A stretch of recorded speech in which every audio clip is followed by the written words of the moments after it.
बिस्मिल्लाहिर्रहमानिर्रहीम। Welcome to FCA online test. बेटा ये 2 दिन थोड़ा सा ये डिस्कशन थोड़ा सा लेट हुआ। हमारा जो अकाउंटेंट था उसकी कुछ बीमारी थी तो हमने मतलब अपलोड नहीं किया। बेटा पहला MCQs है कि ammonium chloride is warm with sodium hydroxide in a test tube, it is a case of what. अब देखो बेटा, आप लोगों ने सिस्टम के 3 टाइप्स पढ़े हैं। सिस्टम के आप लोगों ने कितने टाइप्स पढ़े हैं? 3 टाइप्स पढ़े हैं। एक आप लोगों ने पढ़ा है ओपन सिस्टम, एक आप लोगों ने पढ़ा है बेटा क्लोज सिस्टम, एक आप लोगों ने पढ़ा है बेटा आइसोलेटेड सिस्टम। ये आप लोगों ने पढ़ा है। अब इसमें मेन फ़र्क मैं बताता हूँ, फिर इसका आंसर इंशाल्लाह आप लोगों को मिलेगा। देखो बेटा, ओपन सिस्टम में फॉर एग्ज़ाम्पल मैं एग्ज़ाम्पल देता हूँ स्टूडेंट्स को। चाय का कप है, चाय के कप में ये चाय जो मैटर है ये ऊपर को जा सकता है, एवापोरेट हो सकता है, ऊपर से नीचे मैटर चाय में भी कुछ गिर सकता है, मक्खी भी गिर सकती है, पत्थर भी गिर सकता है। तो matter is exchangeable with the surrounding. और चाय का कप जो है वो ठंडा भी हो सकता है, मतलब heat is also exchangeable with the surrounding. तो that is called open system in which both heat and matter is exchangeable with surrounding, that is called what? Open system. दूसरा बेटा आप लोगों ने पढ़ा है कि चाय के कप पे ऊपर अगर हम यहाँ पर कुछ रख दें, कोई फ्रिज रख दें, कुछ और रख दें, किताब रख दें, कापी रख दें, तो ये जो मैटर है ये ऊपर को नहीं जाएगा। और मतलब और ऊपर से पत्थर भी नहीं गिर सकता, ऊपर से मक्खी भी नहीं गिर सकती चाय के कप में। तो मैटर इज़ नॉट एक्सचेंजेबल। ठीक है बेटा। अच्छा हाँ, चाय जो है ना वो ठंडी हो सकती है, हीट इज़ एक्सचेंजेबल। तो that is called close system in which only heat is exchangeable with surrounding, that is called what? Open system, is close system. अच्छा तीसरा जो आपके पास है बेटा, तीसरा जो आप लोगों ने पढ़ा है वो है आइसोलेटेड सिस्टम। इसका एग्जाम्पल ले लें बेटा, थर्मास ले लें, चाय इसमें डालें तो मैटर भी ऊपर को नहीं जा सकता, ना मैटर ऊपर से नीचे नहीं आ सकता, एवापोरेट नहीं हो सकता, और हीट भी एक्सचेंजेबल नहीं है। So that is called isolated system which have यानी in which there is no heat and matter is not exchangeable with the surrounding, that is called isolated system. तो बेटा यहाँ पर जो क्वेश्चन लिखा है, ammonium chloride is warm with sodium hydroxide in a test tube in a case of what? Open system. अब test tube है बेटा, टेस्ट ट्यूब तो ये ओपन होता है, तो यहाँ पर ये बेटा ओपन सिस्टम हुआ। इसका आंसर क्या हुआ बेटा? ओपन सिस्टम इसका आंसर हुआ।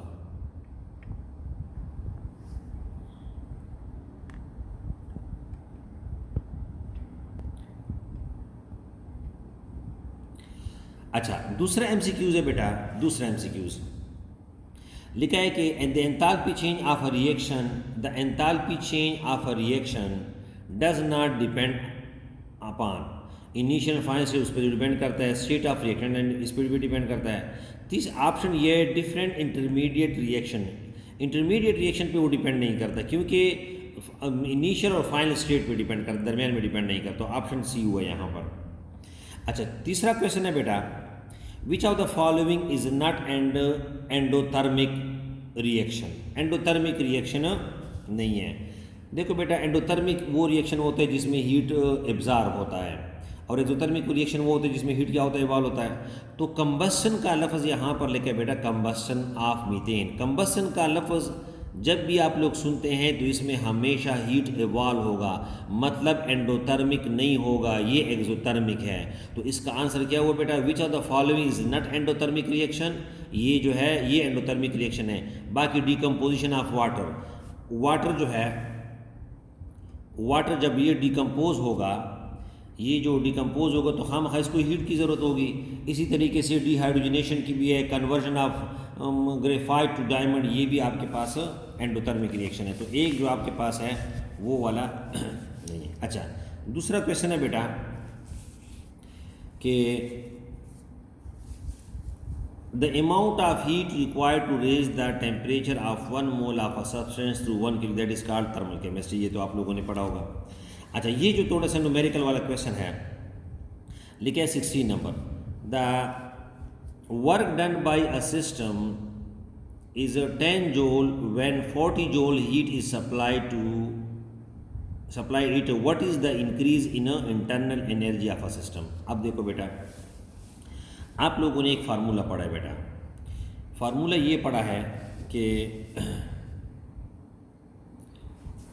फार्मूला आप लोगों ने ये पढ़ा है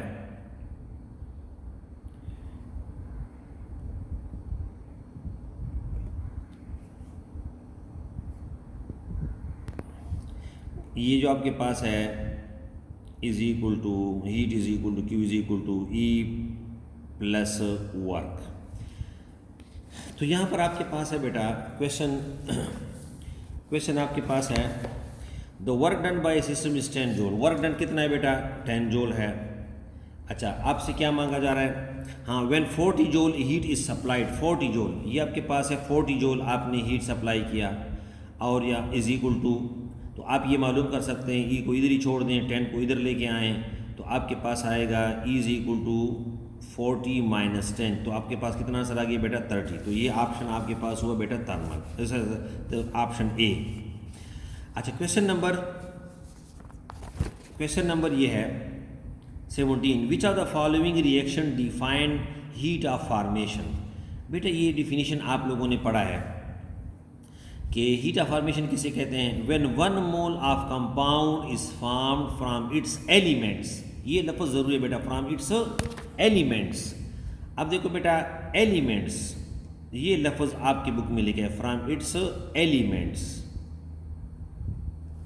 from not molecule, from not compounds, what I said, from its element. यानी वह एक मोल कंपाउंड जब बनता है किसी से बनता है? ये फ्रॉम इट्स एलिमेंट्स। तो यहाँ पर आप लोगों ने ढूंढना है कि इसमें एलिमेंट्स कौन से हैं। अच्छा, ये देखो यहाँ पर भी 1 मोल कार्बन डाइऑक्साइड बना है, HF ये भी 1 मोल है, ये तो 2NH2 बना है, ये तो है ही नहीं, 2 मोल्स है, कार्बन डाइऑक्साइड भी 1 मोल है। अब ये 3 1 मोल तो बने हैं, लेकिन आप लोगों ने यहाँ पर रिएक्टेंट साइड पर ये देखना होगा कि इसमें एलिमेंट कौन सा है। अब यहाँ पर जो है ये ऑप्शन ए इज करेक्ट है, कार्बन भी एलिमेंट है, ऑक्सीजन भी एलिमेंट है, लेकिन बाकी ये जो दूसरे हैं हाइड्रोजन ये 1 और 2 ये एटॉमिक स्टेट में आते हैं बेटा। ये आपके पास है दूसरा नाइट्रोजन, ये 3H2 है, ये 3 मॉलिक्यूल्स हैं, ये कार्बन मोनोऑक्साइड ये कंपाउंड है, तो that's why option A is correct. अच्छा,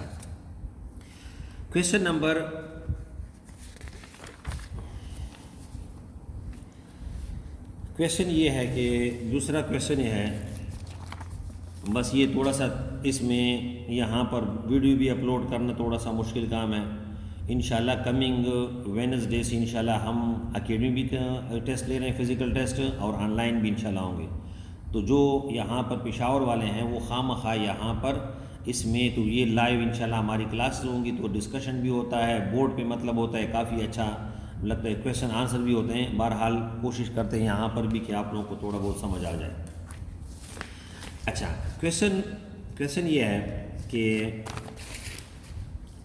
what will be the value of equilibrium constant given for the reaction of this one if its value for the reactant H2A2 is this one। अब देखो बेटा, इसमें simple question मैं लिखवा दूँ, H2 + I2 ये आपके पास लिखा है 2HI, और इसका आपके पास Kc की वैल्यू दी है, गिवन है, Kc की वैल्यू गिवन है 64। अब आपसे क्वेश्चन क्या पूछा गया है कि what is the value of, ये पूछा गया है HI और H2 1/2 + I2 1/2 I2, इसका Kc क्या होगा। अब देखो बेटा, ये वाला जो रिएक्शन है इस ऊपर वाले का 2 पॉइंट्स हैं, इसका एक उलट भी है और यहाँ पर ऊपर वाले रिएक्शन को 2 पे डिवाइड किया गया है, सिंपल। तो जाहिर है आपके पास इसका अगर मैं ये लिख लूँ, इसका Kc आपके पास 64 होगा, तो ये क्या होगा आपके पास, इसका उलट आपके पास Kc I2 और H2 1/2 डिवाइडेड बाई HI, इसका आप लोगों ने लिखना है। अब एक तो आपके पास Kc पहले से ये मौजूद है, अब आपके पास जब इसका एक तो ये है कि इसको उलट भी करना होगा आप लोगों ने 1/64, और फिर आपके पास इसका वो 2 पे डिवाइड भी कर, मतलब इसका रूट वो लेना होगा, तो आपके पास आता है बेटा 1/8 आंसर आता है आपके पास। कैलकुलेट कर लें, आपके पास ऑप्शन बी आता है इसका। यानी दो क्वेश्चन, एक तो आपने इस रिएक्शन को उल्टा भी लिखना है, दूसरा आप लोगों ने इसको यहाँ पर ये 2 पे ये डिवाइड करना है। तो क्वेश्चन यहाँ आपके पास 1 और 2 रिएक्शन आपके पास है। Consider the reaction equilibrium sulphur dioxide oxygen SO3। Question लिखा है ऑन द बेस, अच्छा ये एक्सोथर्मिक रिएक्शन है, यहाँ पर नेगेटिव लिखा है। On the basis of Le Chatelier principle the condition favourable for the forward reaction, यानी फॉरवर्ड रिएक्शन किस हालत में होगा, यानी आपके पास ये लिखा है बेटा कि 2SO2 + O2, ये आपके पास है SO3, और ये माइनस में है। तो क्वेश्चन ये लिखा है कि ये कौन से कंडीशन पे ये फॉरवर्ड रिएक्शन जाएगा, फेवरेबल होगा, यानी आसानी के साथ ये फॉरवर्ड रिएक्शन किस तरह ये आएगा। अब देखो बेटा लिखा है कि फर्स्ट लिखा है lowering the temperature as well as pressure. No, क्योंकि अगर हम प्रेशर को कम करेंगे तो यहाँ पर तो प्रेशर ज़्यादा है, तो प्रेशर को अगर हम करेंगे तो बैकवर्ड जाएगा रिएक्शन, ये तो गलत हुआ। अच्छा, increasing temperature as well as pressure, अगर हाँ अब देखो अगर हम क्या लिखा है इंक्रीजिंग टेम्परेचर, अगर हम टेम्परेचर को इंक्रीज कर लें फिर ये तो फॉरवर्ड जाएगा, क्योंकि ये तो एक्सोथर्मिक रिएक्शन है, ये भी गलत हुआ। लोअरिंग द टेम्परेचर इंक्रीजिंग, हाँ ये वाला करेक्ट है, सी वाला ऑप्शन करेक्ट है। लोअरिंग द टेम्परेचर, अगर हम टेम्परेचर को कम करेंगे, तो आपके पास जो है ये फॉरवर्ड रिएक्शन जाएगा, मतलब more sulphur trioxide will be produce. हाँ, ये जो है प्रेशर यहाँ पर ज़्यादा है, वॉल्यूम इसका ज़्यादा है, यहाँ पर कम है, यहाँ पर 2 मोल्स हैं, यहाँ पर 1 2 3 मोल्स हैं, तो प्रेशर बढ़ाने से भी किधर जाएगा, ये फॉरवर्ड जाएगा। तो ऑप्शन सी इज करेक्ट। अच्छा, क्वेश्चन नंबर लिखा है कि यहाँ पर जो है for the following reaction in A gaseous phase carbon monoxide plus oxygen CO2, यहाँ पर आपके पास KSP जो है वो किसके बराबर होगा, मतलब KP किसके बराबर होगा, आप लोग मुझे बताएं। ये आपके पास है, सिंपल सा क्वेश्चन है, carbon monoxide plus half O2 into carbon dioxide, तो यहाँ पर लिखा है KC डिवाइड बाई KP, ये क्या होगा। अच्छा, आपके पास फार्मूला है KP is equal to KCRT delta N, ठीक है बेटा। अच्छा, अब यहाँ पर आपके पास डेल्टा N कितना है, ये 1 है यहाँ पर, और यहाँ पर 1 माइनस 1 प्लस 1/2, तो आपके पास आएगा इसका बेटा क्या आंसर आएगा, 1 इसका LCM कितना आता है, 2 आता है, इसका LCM 2 आता है। अच्छा, यहाँ पर आपके पास 2 + 1, ये आपके पास आ गया 1 माइनस 3/2, अब इसका LCM कितना आ गया 2 माइनस 3, तो आपके पास आ गया 1 माइनस ये -1/2 आ गया। अब देखो, अब यहाँ पर आपके पास RT डेल्टा N, तो आपके पास -2 आ गया। अब यहाँ पर आपके पास ये जो RT माइनस जो है ये आपके पास कौन सा ऑप्शन आ गया बेटा, माइनस, ये आपके पास बी ऑप्शन आ गया, -1/2 आ गया आपके पास, ऑप्शन बी। ये नहीं थोड़ा सा ये मतलब ये कैलकुलेशन है, LCM निकालना, ये चीज़ आसान है। अच्छा, दूसरा बेटा क्वेश्चन है कि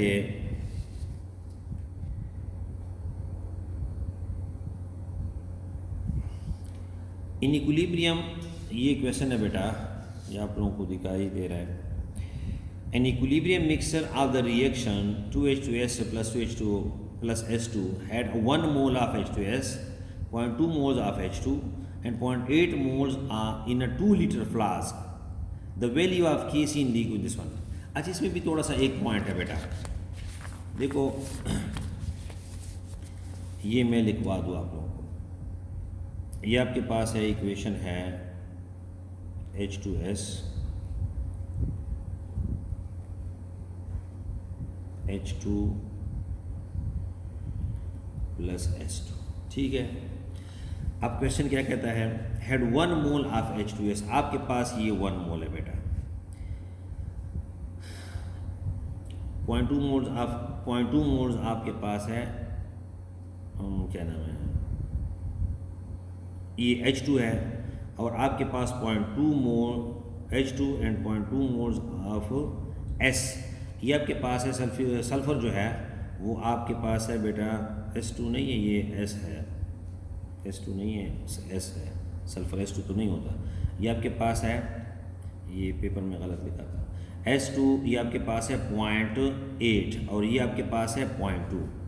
अच्छा, ये लिखा है बेटा इन 2 लीटर फ्लास्क, ये देखो ना क्वेश्चन में क्या लिखा है बेटा, आपको दिखाई दे रहा है 2 लीटर फ्लास्क, 2 लीटर। अब यहाँ पर आपके पास तो केसी जो आपके पास है वैल्यू ऑफ केसी, एक तो आपके पास सल्फर ये H2 ये 2 डिवाइडेड बाई जो है ये आपके पास है, हाँ ये आपके पास, अब ये बैलेंस, हाँ 2 बैलेंस, ये आपके पास H2S, ये 2S है, ये स्क्वायर हो गया आपके पास, नीचे जो है H2S। अब वैल्यू ज़रा पुट कर लें, इसका कितना है 0.8 ये स्क्वायर, अच्छा इनटू क्या कहते हैं H2 कितना है बेटा 0.2 स्क्वायर डिवाइड बाई ये कितना है 1 स्क्वायर। अब बेटा कैलकुलेशन के ज़रिए से 0.8 मल्टीप्लाइड बाई 0.8 ये कितना आएगा 0.36 आएगा। अच्छा फिर ये 0.2 मल्टीप्लाइड बाई 0.2 कितना आएगा, 0.2 कितना आएगा 0.04 आएगा ना। अच्छा डिवाइड बाई 1, अब इसको ज़रा मल्टीप्लाई कर लें, इसको मल्टीप्लाई कर लें 0.36 मल्टीप्लाइड बाई 0.04, तो ये आपके पास आता है 24, 12 2 14, अच्छा ये आपके पास आता है 063, अच्छा इसके बाद वो लगा दो आपके पास के 2 4 1 2 3 4 10 1 2 3 5। अब इसको फिर आप लोगों ने 2 पे डिवाइड करना है, तो ये आपके पास ऑप्शन आता है 0.06 वगैरह तकरीबन आता है, तो ऑप्शन बी इसका वो करेक्ट है। ये कैलकुलेट थोड़ा सा कर लो। अच्छा क्वेश्चन जो है, हाँ ये वाला क्वेश्चन बेटा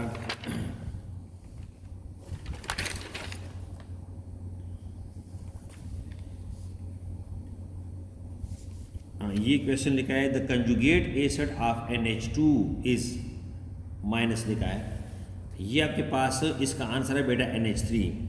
बेस जो होता है वो एक प्रोटॉन क्या करेगा एक्सेप्ट करेगा, तो आपके पास ये NH2 माइनस क्या बनेगा NH3 बनेगा। N acid buffer solution can be reduced by mixing of solution, आप लोगों ने बफर सॉल्यूशन बेटा 2 तरीकों से बनता है, 2 तरीकों से, weak acid and it's salt with a strong base, weak base and it's salt with a strong acid. अब आप लोगों ने एक तो यहाँ पर ढूंढना होगा वीक एसिड और वीक बेस इनके साथ ढूंढना होगा, ठीक है बेटा। अच्छा अब देखो पहले वाले में सोडियम क्लोराइड लिखा है सोडियम हाइड्रोक्साइड, सोडियम हाइड्रोक्साइड तो स्ट्रॉन्ग बेस है, ये तो गलत हुआ। अच्छा सल्फ्यूरिक एसिड स्ट्रॉन्ग एसिड है, ये भी गलत हुआ, मतलब strong acid strong base buffer solution में नहीं होता। हाँ अब देखो बेटा थर्ड को देखो, ये आपके पास है एमोनियम क्लोराइड है, ammonium chloride and ammonium hydroxide, तो ये आपके पास ये एमोनियम हाइड्रोक्साइड वीक बेस है और इसका एस साल्ट जो है विद स्ट्रॉन्ग बेस HCl, तो ये वाला करेक्ट है C वाला। अच्छा आगे question which of the following which has highest pH value.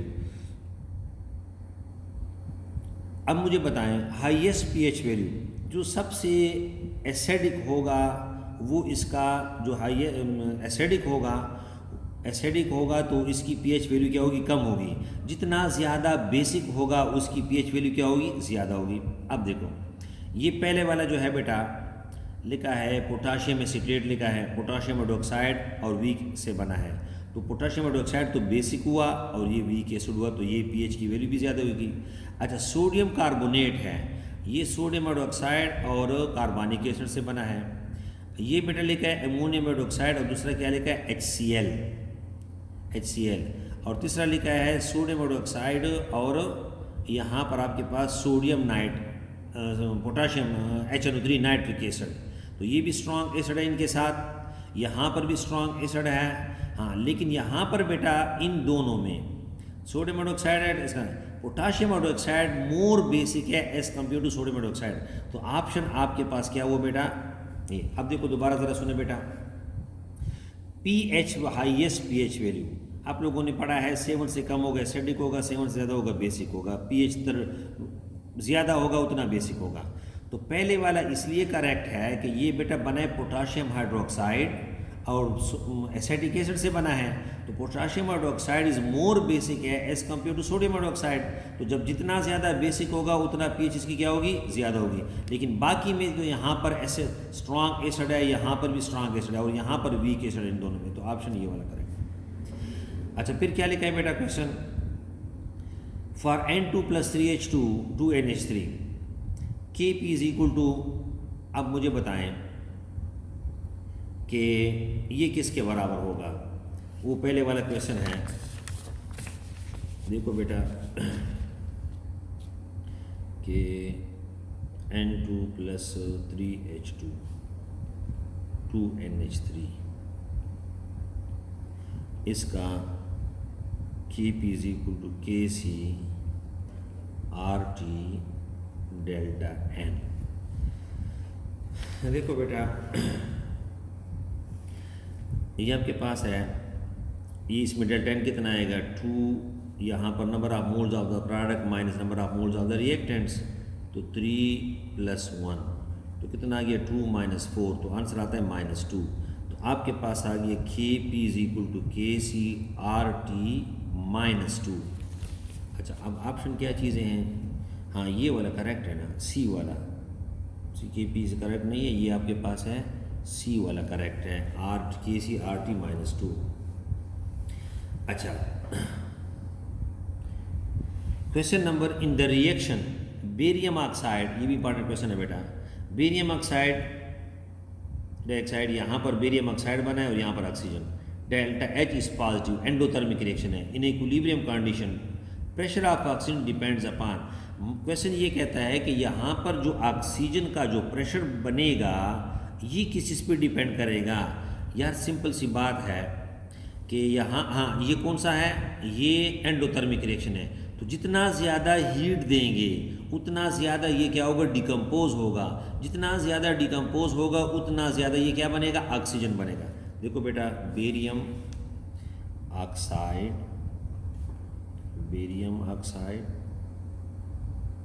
Plus barium dioxide, यहाँ पर जो है ऑक्सीजन। तो क्वेश्चन ये क्या है, हाँ ये आपके पास है डेल्टा H इसका है, ये पॉजिटिव है, ये डेल्टा H क्या है, पॉजिटिव। अच्छा, मतलब एंडोथर्मिक रिएक्शन है। कहते हैं ऑक्सीजन जो है इसका प्रेशर कब ज़्यादा बनेगा, तो आंसर देता हूँ डायरेक्ट, जितना अगर इसको हम हीट देंगे उतना ज़्यादा ये ज़्यादा स्प्लिट होगा, जितना ज़्यादा ये डिकम्पोज होगा उतना ज़्यादा ऑक्सीजन बनेगा, जितना ज़्यादा ऑक्सीजन बनेगा तो प्रेशर भी इसका क्या होगा, ज़्यादा होगा। तो that's why answer is temperature of the equilibrium, temperature पे मतलब डिपेंड करेगा। अच्छा, क्वेश्चन नंबर, ये लिखा है which of the following, which of the following change will shift the reaction in forward direction. Forward direction में ये जब जाएगा मतलब प्रोडक्ट कब ज़्यादा बनेगा ये भी देखना है। यहाँ पर ये भी एंडोथर्मिक रिएक्शन है, तो यहाँ पर क्या increase in concentration of iodine, ये आयोडीन एटॉमिक स्टेट में अगर कंसंट्रेशन बढ़ा दे तो ये तो बैकवर्ड जाएगा, ये भी गलत हुआ। अच्छा, increase in total pressure, total pressure में यहाँ पर बढ़ाएंगे तो फिर भी क्या हो जाएगा, बैकवर्ड जाएगा।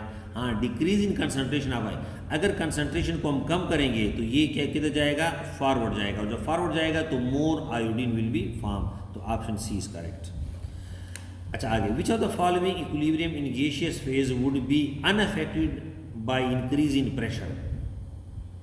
तो आप लोगों ने पढ़ा है बेटा, प्रेशर तब डिपेंड नहीं करता जब number of moles of the product is equal to the number of moles of the reactant. जब ये दोनों आपस में, हाँ एक और शर्त भी है बेटा कि दोनों गैसियस स्टेट में हो, तो गैसियस स्टेट में भी हो और number of moles of product reactants के आपस में क्या हो, बराबर बराबर। तो यहाँ पर ये डिपेंड नहीं करता, तो ऑप्शन बी। अच्छा आगे, a vessel at equilibrium contains sulfur dioxide and oxygen.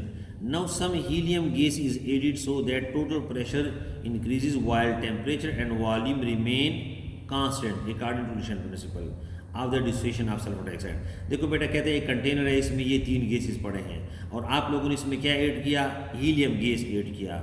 तो यहाँ पर जो है जब हीलियम गैस ऐड किया मतलब इसका प्रेशर ज़्यादा हो जाएगा, तो आपके पास रिएक्शन किधर जाएगा, मतलब कहते हैं according to Newton principle the dissociation of sulphur trioxide will be. अब देखो रिएक्शन है बेटा, सल्फर ट्राईऑक्साइड SO2 बना, यहाँ पर है O2। अब इसमें आप लोगों ने क्या ऐड किया, हीलियम गैस ऐड किया। तो यहाँ पर आपके पास सल्फर ट्राईऑक्साइड जो है इसका डिकम्पोजिशन ज़्यादा होगा कम होगा। पहले तो आप लोग इसको बैलेंस कर लो बेटा, ये आपके पास है, इसको 2 लगा दो, यहाँ पर भी 2 लगा दो, और जनाबे वाला ये नहीं, अब बैलेंस हो गया, बैलेंस हो गया।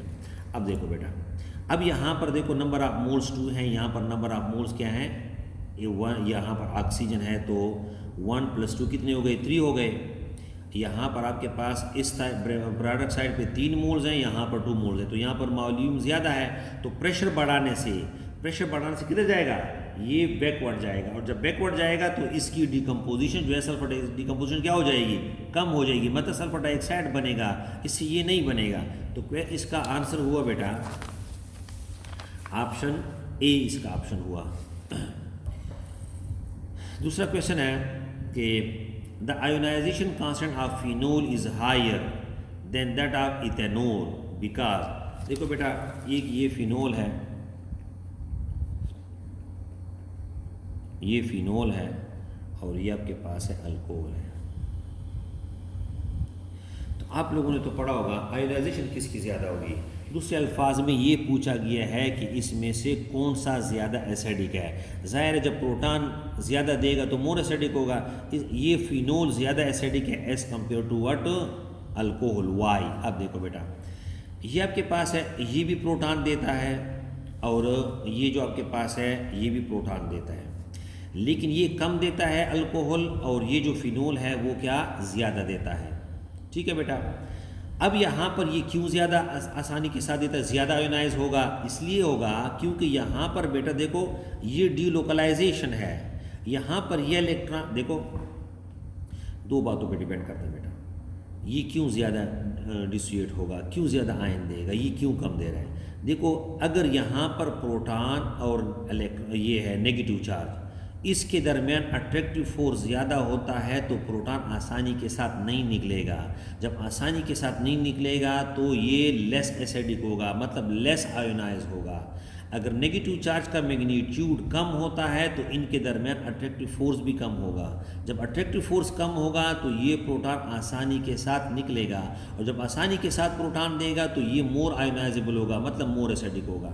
अब नेगेटिव चार्ज का हमें किस तरह पता चलेगा कि ये यहाँ पर ज़्यादा है कि कम है। अब देखो बेटा ये डिपेंड करता है what type of a group is attach, ये डिपेंड करता है what type of group is attach. इसके साथ यहाँ पर फिनाइल अटैच है, जो कि यहाँ पर ये इलेक्ट्रॉन यहाँ पर डीलोकलाइज हो रहे हैं, ये इलेक्ट्रॉन यहाँ पर स्प्रेड हो रहे हैं रिंग में, यहाँ पर आ रहे हैं। तो आपके पास ये यहाँ पर इलेक्ट्रॉनिक डेंसिटी कम हो रही है। जब इलेक्ट्रॉनिक डेंसिटी कम होगी तो इनके दरमियान फोर्स ऑफ अट्रैक्शन भी कम होगा, तो ये प्रोटॉन आसानी के साथ निकलेगा। जब आसानी के साथ निकलेगा तो क्या कहलाएगा, स्ट्रॉन्ग एसिड कहलाएगा, मोर आयोनाइजेबल कहलाएगा। लेकिन यहाँ पर देखो बेटा अल्काइल ग्रुप अटैच है, और अल्काइल ग्रुप आप लोगों ने पढ़ा ये इलेक्ट्रॉन डोनेटिंग ग्रुप होता है, इलेक्ट्रॉन देने वाला ग्रुप होता है। जब इलेक्ट्रॉन देने वाला ग्रुप होता है तो यहाँ पर नेगेटिव चार्ज का मैग्नीट्यूड क्या हो जाएगा, ज़्यादा। जब यहाँ पर ज़्यादा हो जाएगा तो इनके दरमियान फोर्स ऑफ अट्रैक्शन भी ज़्यादा होगा। जब फोर्स ऑफ अट्रैक्शन ज़्यादा होगा तो ये प्रोटॉन आसानी के साथ नहीं निकलेगा, मतलब लेस आयोनाइजेबल होगा। ठीक है बेटा, इसमें और चीज़ें भी हैं इंशाल्लाह, जब लाइव क्लासेस होंगी तो फिर इंशाल्लाह ज़्यादा और भी इसमें पॉइंट्स है फिर करेंगे इंशाल्लाह। अब यहाँ पर जो है इसका आंसर क्या हुआ, इसका आंसर ये हुआ बेटा, phenoxide ion stabilise through delocalisation, जो मैंने बता दिया, तो option C, that's why it is more ionisable than alcohol. अच्छा, फिर लिखा है क्वेश्चन नंबर 16 बेटा, 66, ammonium chloride solution is neutral, acidic, basic. देखो एमोनियम क्लोराइड साल्ट जो है किसी से बना है बेटा, आप लोगों ने पढ़े हैं बेटा, अब एसिडिक साल्ट पढ़े हैं, बेसिक साल्ट पढ़े हैं, न्यूट्रल साल्ट पढ़े हैं, तो ये आपके पास है, ये बना है वीक बेस और HCl स्ट्रॉन्ग एसिड से बना है NH3, ammonium hydroxide NH4OH plus HCl। तो यहाँ पर आपके पास ये क्या बना बेटा, एमोनियम क्लोराइड, तो ये स्ट्रॉन्ग एसिड है, तो ये एसिडिक साल्ट हुआ। ठीक है बेटा, तो ये आपके पास है, इसका आंसर हो गया, इसका आंसर हो गया बेटा ये एसिडिक साल्ट है। अच्छा, फिर देखो बेटा क्वेश्चन नंबर ये, pKa value of 3 acids, 3 acid दिए हैं A B C, 3 एसिड दिए हैं बेटा, एसिड A B और C। अच्छा, इसकी अपनी pKa वैल्यूज दी है, इसकी वैल्यू गिवन है, A की वैल्यू गिवन है बेटा 4.3, अच्छा B की वैल्यू है 3.3 और C की वैल्यू है 5.5 है। तो क्वेश्चन ये कहता है, क्वेश्चन ये क्या, pKa वैल्यू है, ये कौन सी वैल्यू है बेटा, pKa वैल्यू, ये pKa वैल्यू है। तो क्वेश्चन ये कहता है कि which of the following represents the correct order the F acid strength. आप लोगों ने पढ़ा है बेटा, pKa की वैल्यू जितनी ज़्यादा होगी उतना क्या होगा, इतना क्या होगा, वीक एसिड होगा। pKa की वैल्यू जितनी कम होगी उतना क्या होगा, वीक। अब मुझे बताएं, मैं उधर ऑप्शन को देखता, अब आप लोगों को बता रहा हूँ, सबसे ज़्यादा जो है वीक एसिड कौन सा हुआ, C वाला वीक एसिड हुआ। फिर क्या, एसिडिक स्ट्रेंथ, यानी किस हवाले से एसिडिक स्ट्रेंथ बढ़ रहा है, सबसे ज़्यादा एसिडिक स्ट्रेंथ इसका है B का, फिर इसके बाद ये आपके पास है A का, आपके पास क्या है बेटा C का। ये एसिडिक स्ट्रेंथ ज़्यादा हो रहा है, एसिडिक स्ट्रेंथ क्या हो रहा है बेटा, ज़्यादा हो रहा है। तो सबसे मोर एसिड B वाला है, क्योंकि pKa वैल्यू क्या में आपके पास ये वाला आंसर है ऑप्शन C।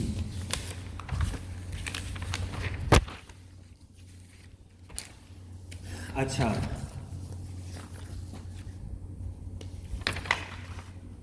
हाँ ये लिखा है द pKa वैल्यू, ये वाला एक क्वेश्चन है, ये बेटा लिखा है लास्ट वन, ये वाला the pKa value of HCN is 9.3, the pH of solution produced by mixing 2.5 moles of KCN and 2.5 moles of HCN in a water and making up the total volume of this one। अब देखो बेटा, आपके पास formula है, formula मैं लिखवाता हूँ बेटा, आपके पास है pH is equal to pKa plus log, यहाँ पर जो है आपके पास है साल्ट बाई एसिड। अब आपके पास है बेटा pKa की वैल्यू कितनी की दी गई, बना है 9.3 लाख। अच्छा, साल्ट इसमें से कौन सा बेटा, KCN पोटाशियम साइनाइड, KCN, और यहाँ पर एसिड कौन सा दिया है, HCN। अच्छा, दोनों की वैल्यू बराबर बराबर है बेटा, 2.5 मोल्स ये गिवन है और डिवाइडेड बाई ये भी 2.5 मोल्स गिवन है, तो आपके पास 9.30। तो ये तो दोनों कट जाएंगे, आप लोगों ने मैथ्स में पढ़ा होगा, log 1 कितना आता है बेटा, 0 के बराबर आता है, तो आपके पास आंसर यही 9.3 हुआ। मतलब 2.5 ये का log 1 आ गया, log 1 किसके बराबर आता है, 0 के बराबर आता है, तो आपके पास आंसर क्या गया, 9.30 आंसर। अच्छा, फिर क्वेश्चन लिखा है बेटा, in a reversible reaction having two reaction in equilibrium, if the concentration of the reactants are double and the equilibrium constant will be, ये बेटा remain same, क्योंकि यहाँ पर किसी की वैल्यू जो है ना हमेशा क्या होती है बेटा, कांस्टेंट। किसी की वैल्यू क्या होती है, कांस्टेंट।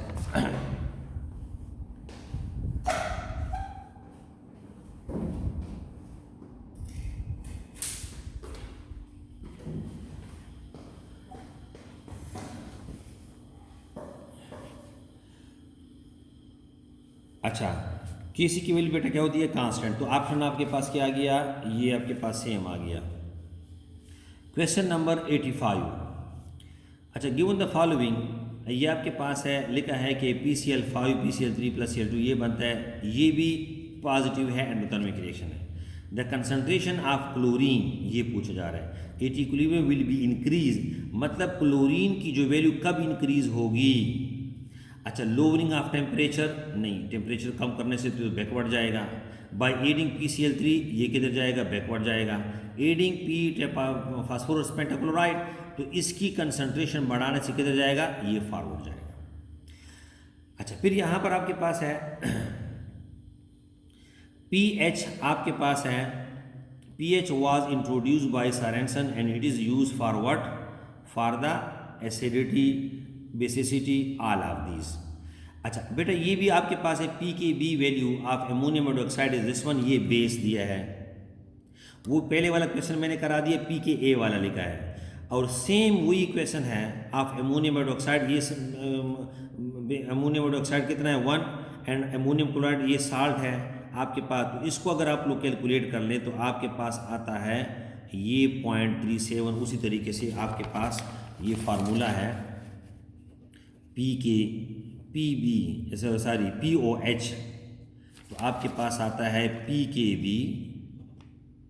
प्लस log, यहाँ पर साल्ट, यहाँ पर क्या लिखा है, बेस लिखा है अमोनियम हाइड्रोक्साइड। तो यहाँ पर वैल्यू पुट करने से आपके पास आएगा 3.74 आता है। क्वेश्चन नंबर बेटा ये लिखा है कि the equilibrium constant can be use to predict the direction of the reaction, extend of reaction, effect of condition, all of these. तो ये क्या कहते हैं, एक्शन, ये भी सारा कुछ हमें देता है। अच्छा, pH ऑफ वाटर जो है 7 है। If 0.001 mole ammonium hydroxide is added then its pH will be, देखो बेटा आप लोगों ने पढ़ा है कि pH is equal to pH plus POH is equal to 14 आप लोगों ने पढ़ा है। तो ये सिंपल सा क्वेश्चन है। यहाँ पर जो है ये इसमें से क्वेश्चन कौन सा किधर आ गया, हाँ ये आपके पास है सोडियम हाइड्रोक्साइड इज एडेड। यहाँ पर पहले आप लोगों ने POH मालूम करना है। POH आपके पास है, हाइड्रोक्साइड आयन है 0.001 है, तो ये कन्वर्ट कर लें 10⁻³ आएगा बेटा।